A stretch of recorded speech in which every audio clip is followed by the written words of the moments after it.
Hi guys. आज हम लोग बात करने वाले एक ऐसे अमेजिंग और इनक्रेडिबल पर्सनालिटी के बारे में जिसने साइंस एंड टेक्नोलॉजी में बहुत इन्वेंशंस किए। ऐसे इन्वेंशन जो तभी के टाइम पे जो साइंटिस्ट थे उनके लिए इम्पॉसिबल लग रहे थे। ऐसे इन्वेंशन जो हम लोग आज भी यूज करते हैं और आने वाली जनरेशन भी यूज करने वाली है। हम लोग बात करने वाले हैं निकोला टेस्ला के बारे में। निकोला टेस्ला ने airship, radar system, x-ray, death ray, wireless communication, AC current, ये सारे इन्वेंशंस किए, ये सारी थियोरी दी ऑलमोस्ट 100 एंड 150 ईयर्स पहले, जो तभी के टाइम पे इम्पॉसिबल लग रहे थे। और आज भी हम लोग उसको यूज करते हैं और पूरी तरह से डिपेंडेंट है। सोचो, इतने साल पहले उन्होंने थियोरी दिया था, लेकिन इतने इन्वेंशन करने के बाद भी उनका जो लाइफ जर्नी था वो बहुत ही ऑफुल रहा। बहुत बुरे सिचुएशन थ्रू उनको जाना पड़ा और बहुत कम लोग हैं जिनको निकोला टेस्ला के बारे में इंफॉर्मेशन है। तो एटलीस्ट ऐसे महान व्यक्ति के लिए हम लोग अपने 10 मिनट्स तो दे सकते हैं उनके बारे में जानने के लिए। So let's start. Nikola Tesla was born in 1856 in one of the village in Croatia. उनके फादर प्रीस्ट थे और वो चाहते थे निकोला टेस्ला भी बड़े होके प्रीस्ट बने, लेकिन हिस्ट्री कुछ और कहती है। बेसिकली बचपन से ही निकोला टेस्ला को इन्वेंशंस में बहुत दिलचस्पी थी। वो स्कूल डेज में ही डिफिकल्ट से डिफिकल्ट जो मैथ्स प्रॉब्लम थे वो माइंड में ही सॉल्व कर लेते थे।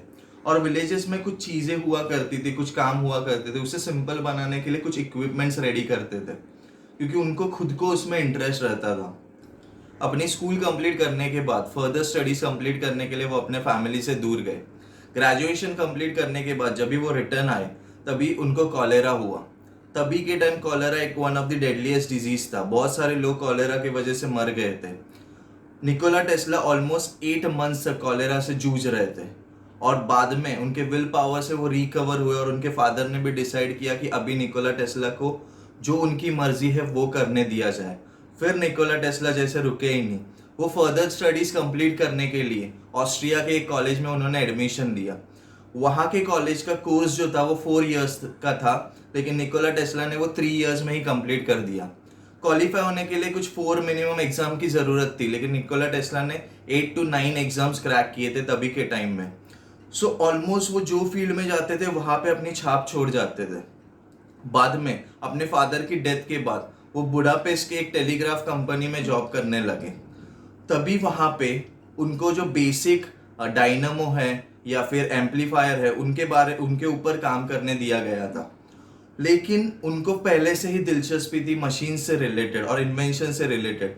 तो वहां पे जो चीजें काम कर रही थी, मशीन्स काम कर रही थी, उन पे वो वर्कआउट करने लगे खुद से और उनमें चेंजेस लाने लगे, जिससे वो बुदापेस्ट टेलीग्राफ कंपनी के ओनर को बहुत ज्यादा प्रॉफिट हुआ। और वो कंपनी के ओनर को पता चला कि ये कोई इनक्रेडिबल पर्सनालिटी है और वो इतने खुश हुए कि निकोला टेस्ला को उन्होंने एक दूसरा जॉब लगाया और उनको वो जॉब एडिसन की इलेक्ट्रिकल कंपनी में पेरिस में लगाया। तो अभी निकोला टेस्ला एडिसन के लिए, थॉमस एल्वा एडिसन के लिए काम कर रहे थे। थॉमस एल्वा एडिसन के बारे में हम लोग को ज़्यादा करके सिर्फ ये इन्फॉर्मेशन पता है कि उन्होंने बल्ब का इन्वेंशन किया, जो कि सच है। लेकिन एक बैक हिस्ट्री भी है जो बहुत लोगों को पसंद नहीं है या बहुत लोगों को पता नहीं है, तो उसके बारे में अभी हम लोग ये वीडियो में बात करने वाले। तो वहाँ पे निकोला टेस्ला को एडिसन की कंपनी में डीसी करंट को इंस्टॉलेशन का काम दिया गया था, इलेक्ट्रिक पोल्स को इंस्टॉल करने का काम दिया गया था। तो वो काम बहुत ही ज़्यादा सिंपल था, लेकिन निकोला टेस्ला जो है वहाँ पे भी रिसर्च करते रहे। जिनको आइडिया नहीं है डीसी करंट और एसी करंट जो है उसका इन्वेंशन निकोला टेस्ला ने किया था और तभी लोगों को एसी करंट के बारे में कुछ पता ही नहीं था। जिनको दोनों में का डिफरेंस पता नहीं उनको सिंपल वर्ड्स में बता दूं, जैसे कि हमारा mobile phone, remote control, inverter और बहुत सारे ऐसे चीजें जो बैटरीज यूज करते हैं। लेकिन बैटरी से आप एक लिमिटेड करंट जो है या लिमिटेड वोल्टेज का करंट ही यूज कर सकते हैं। इन्वर्टर का ही सोच लो, इन्वर्टर पे आप बहुत सारे घर के अप्लायंसेस जो है वो वर्क नहीं करेंगे, और अगर करेंगे भी तो उतना पावर, उतना लोड नहीं ले सकते, और अगर लिया भी तो वो मैक्सिमम 1 डे तक काम करेगा।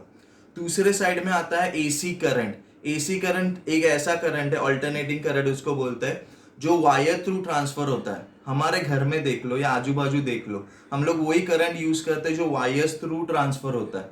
तो वो मैक्सिमम वोल्टेज भी ले सकता है और उसका कोई ड्यूरेशन नहीं है। आप जस्ट इलेक्ट्रिसिटी कनेक्ट करो, उससे पावर जो है, करंट जो है फ्लो होते रहेगा, कितना भी वोल्टेज का रहेगा तो भी। तो तभी लोगों को, सोचो वर्ल्ड में किसी को भी एसी करंट के बारे में आइडिया नहीं था और लोगों को वो इम्पॉसिबल लग रहा था सिवाय एक आदमी के जो थे निकोला टेस्ला। तो वहां पे Edison is one of the richest scientist of that time. Bulb के इन्वेंशन के बाद उन्होंने डीसी करंट सप्लाई करने की कंपनी स्टार्ट कर दी और मोस्टली करंट जो था वो अफोर्ड करते थे वहां के रिच पीपल, तो उनको इलेक्ट्रिसिटी प्रोवाइड करके एडिसन ने बहुत प्रॉफिट कमा लिया था। अभी टेस्ला का काम सिर्फ एडिसन के लिए इतना था कि उनको इलेक्ट्रिकल गैजेट्स तो जो थे वो इंस्टॉल करना था, लेकिन टेस्ला ने सोचा क्यों नहीं हम लोग ऐसे गैजेट्स बनाए या फिर इन्वेंट करें जो नॉर्मल पीपल भी यूज कर पाए और उनको भी इलेक्ट्रिसिटी मिले जो कि कम रेट में। तो वो एसी करंट को डेवलप करने में जुट गए और बेसिकली उनका आइडिया यही था कि जो हायर रेट में इलेक्ट्रिसिटी लोगों को मिल रहा है उससे ज्यादा वोल्टेज का इलेक्ट्रिसिटी लोगों को मिले, वो भी बहुत ही कम रेट में। और वो बहुत सारे इक्विपमेंट जो है वो डेवलप करने लग गए। निकोला टेस्ला ने अपने मेहनत से बहुत सारे इक्विपमेंट में एडिसन की कंपनी में चेंजेस किए और उनको भी प्रॉफिट लाके दिया, और साथ ही साथ अपने एसी करंट के सपने के लिए भी वो मेहनत करते रहे और उन्होंने एक एसी जनरेटर रेडी किया था जो तभी के टाइम पे उतना एडवांस नहीं था, और उसे दिखाने के लिए वो एडिसन से मिलना चाहते थे। जब भी एडिसन निकोला टेस्ला से मिले तभी एडिसन ने सोचा अगर ये एसी करंट का जो प्लान है अगर वो सक्सेसफुल हो गया और लोगों को पसंद आया तो उनका जो इतना बड़ा एम्पायर है, उतना जो इतना बड़ा कंपनी है जो डीसी करंट पे चलता है, वो लॉस में चला जाएगा। इसीलिए एडिसन जो निकोला टेस्ला के वो टाइम पे बॉस थे उन्होंने उनको ना बोल दिया और एसी करंट के जो इन्वेंशन कर रहे थे उसको रुकाने को बोल दिया। निकोला टेस्ला ये डिसीजन से बहुत सैड हुए, लेकिन तभी एडिसन ने बोला कि आप बाकी के इन्वेंशंस पे ध्यान दो, आप बाकी के गैजेट्स पे ध्यान दो जिससे डीसी करंट जो है वो अच्छी तरह से लोग यूज कर पाए। निकोला टेस्ला ने वही किया और एडिसन ने ये काम के लिए निकोला टेस्ला को तभी के टाइम पे $50,000 देने का प्रॉमिस किया था। निकोला टेस्ला ने लगभग 15 to 19 ऐसे नए पैटेंट्स रेडी किए और जिनको लोगों के तरफ लाया और जिनको टेस्ट किया और सारे सक्सेसफुल हुए। अपने सारे इन्वेंशन सक्सेसफुल होने के बाद निकोला टेस्ला फिर से एडिसन से मिलने गए, उनको अपने इन्वेंशंस दिखाने के लिए और पेटेंट करने के लिए और एसी करंट के बारे में फिर से बताने के लिए। लेकिन एडिसन ने जो प्रॉमिस किया था $50,000 का, उसमें से $1 भी निकोला टेस्ला को नहीं दिया। इससे वो बहुत निराश हुए और उन्होंने डिसाइड कर लिया अभी एडिसन की कंपनी को छोड़ देना। उन्होंने एडिसन की कंपनी से बैकआउट किया और फिर वो उन्होंने डिसाइड किया कि अभी एसी करंट के सपने को जो है वो ही पूरा करना है और लोगों तक पहुंचाना है। वो तभी के टाइम पे बहुत सारे इन्वेस्टर्स से मिले। तभी वो एक इन्वेस्टर से मिले जिनका नाम था George Westinghouse junior. George Westinghouse junior one of the famous businessman थे तभी के टाइम पे, और वो फाइनेंस करने के लिए रेडी हो गए क्योंकि तभी के टाइम में एक पार्ट ऑफ द वर्ल्ड था जो डीसी करंट यूज कर रहा था और दूसरा पार्ट ऑफ द वर्ल्ड जिन्होंने मैक्सिमम पार्ट जिन्होंने इलेक्ट्रिसिटी कभी देखा नहीं था, जो लालटेन यूज किया करते थे। और ऐसे टाइम में कोई उन्हें एसी करंट का सपना दिखाना, ऐसे करंट का सपना दिखाना जिसमें सारे गैजेट सारे अप्लायंसेस एक टाइम पे काम करने वाले होंगे, ये जस्ट अमेजिंग था। और उन्होंने फाइनेंस करने के लिए वो रेडी हो गए। तभी निकोला टेस्ला ने डिसाइड किया और हार्ड वर्क अपना चालू रखा और उन्होंने एसी मोटर जो है और एसी जनरेटर रेडी किया जो कि एक टाइम पे बहुत सारे अप्लायंसेस जो है वो उस पर वर्क कर सकते थे।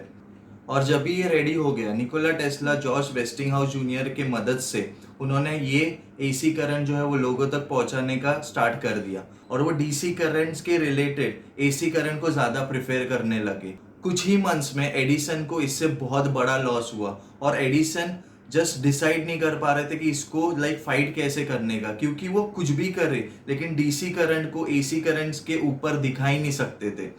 तो इसी कारण इतने साल की मेहनत जो थी एडिसन की वो लॉस में टर्न आउट हो रही थी।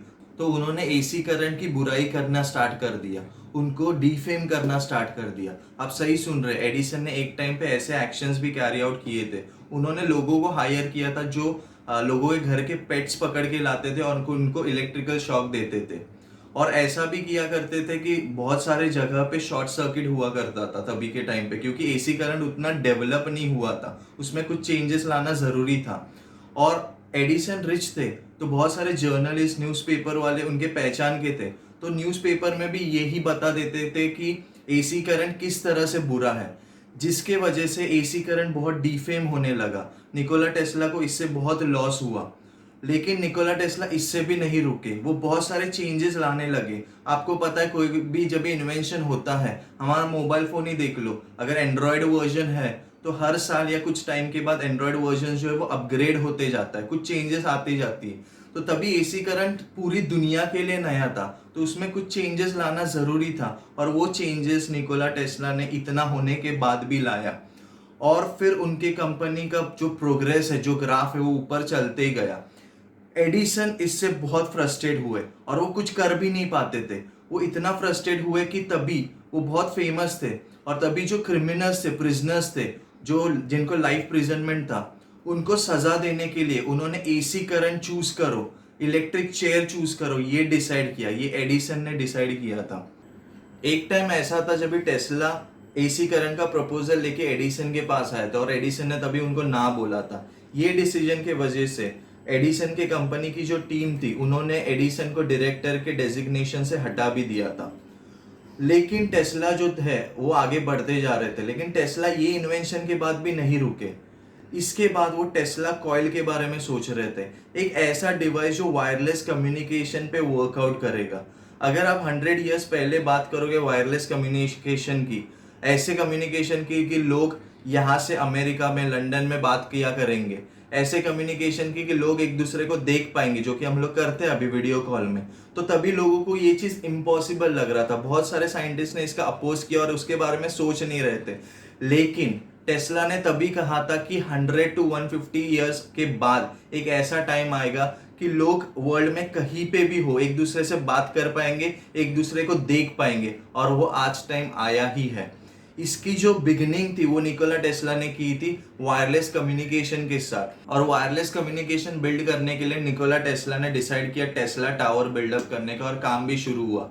लेकिन जॉर्ज वेस्टिंगहाउस जूनियर के पास इतना फाइनेंशियल हेल्प नहीं था, इतना कैपिटल नहीं था, तो उन्होंने बैकआउट कर दिया। फिर टेस्ला ने तभी के टाइम पे one of the richest businessman जो कि जेपी मॉर्गन, उनको अप्रोच किया। जेपी मॉर्गन ने डिसाइड किया कि वो फाइनेंस करेंगे टेस्ला टावर के लिए। लेकिन जब भी टेस्ला टावर प्रोग्रेस हो रहा था, निकोला टेस्ला ने सोचा कि अगर ये इन्वेंशन सक्सेसफुल हुआ, जो कि सक्सेसफुल होने वाला था, तो इलेक्ट्रिसिटी जो है वो उनको भी कम रेट में मिलेगा और लोगों तक हम लोग फ्री भी पहुंचा सकते हैं। तो ये आइडिया जब भी जेपी मॉर्गन की तरफ पहुंचा, तो उनको, वो तो एक बिजनेसमैन थे, तो उन्होंने सोचा इतना सारा जो अमाउंट कैपिटल इन्वेस्ट किया है वो तो सारा वेस्ट जाएगा, क्योंकि निकोला टेस्ला चाहते कि ये सारी चीज जो है वो इलेक्ट्रिक एसी करंट जो है वो लोगों तक फ्री में पहुंचे।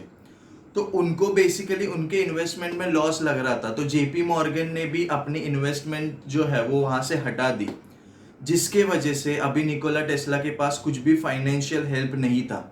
निकोला टेस्ला लेटर लिखते रहे जेपी मॉर्गन को, लेकिन जेपी मॉर्गन की तरफ से कुछ भी उनको रिप्लाई नहीं आया। आखिर निकोला टेस्ला के पास कुछ ऑप्शन नहीं बचा था, और उन्होंने अपने खुद के पैसे वो इन्वेंशन पे लगा दिए, लेकिन वो भी इनएडिक्वेट ही थे पैसे। इसीलिए एंड में उनको वो जमीन जो है वो गिरवी रखनी पड़ी, और एंड में निकोला टावर का टेस्ला टावर जो है वो ब्रेक डाउन किया गया, और उनका इतने साल का सपना जो है वो टूट गया।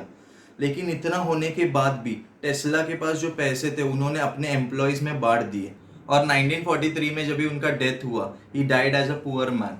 लेकिन आज भी लोग उनको हमेशा याद रखेंगे उनके इन्वेंशन के लिए, और वो एक ऐसे हम्बल पर्सनालिटी थे जिन्होंने ट्राई किया कि अपने इन्वेंशन से लोगों का फायदा हो, मैनकाइंड का फायदा हो। वो खुद प्रॉफिट नहीं चाहते थे, इसीलिए लोग उनके इन्वेंशन को और उनके थियरी को हमेशा याद रखेंगे।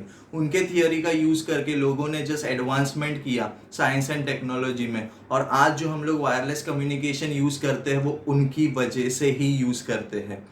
सो he was one of the most incredible scientist, और वो वन ऑफ द मेरे फेवरेट साइंटिस्ट है। अगर आपको ये वीडियो पसंद आया हो और ऐसे पर्सन के बारे में आप चाहते हो कि लोगों तक ये इन्फॉर्मेशन पहुंचे, तो आप शेयर कीजिए। सभी व्यूअर्स को बोलूँगा कि आप अगर इन्फॉर्मेशन शेयर करोगे तो ही वो लोगों तक पहुंचेगा। और मेरे चैनल को अगर अभी तक सब्सक्राइब नहीं किया है, और अगर वीडियो व्यू कर रहे हैं तो चैनल को सब्सक्राइब कीजिए। मेरा फेसबुक पेज है महेश पुजारी, उसको भी फॉलो कीजिए। और मुझे कमेंट बॉक्स में लिखिए कि आपको कौन से टॉपिक के बारे में वीडियोस चाहिए। मोस्टली मैं प्लान आउट कर रहा हूँ कि मैं नेक्स्ट वीडियो जो है वो हमारे Indian famous mathematician Ramanujan sir पे निकालूं। So I will be looking forward towards then. Till then take care.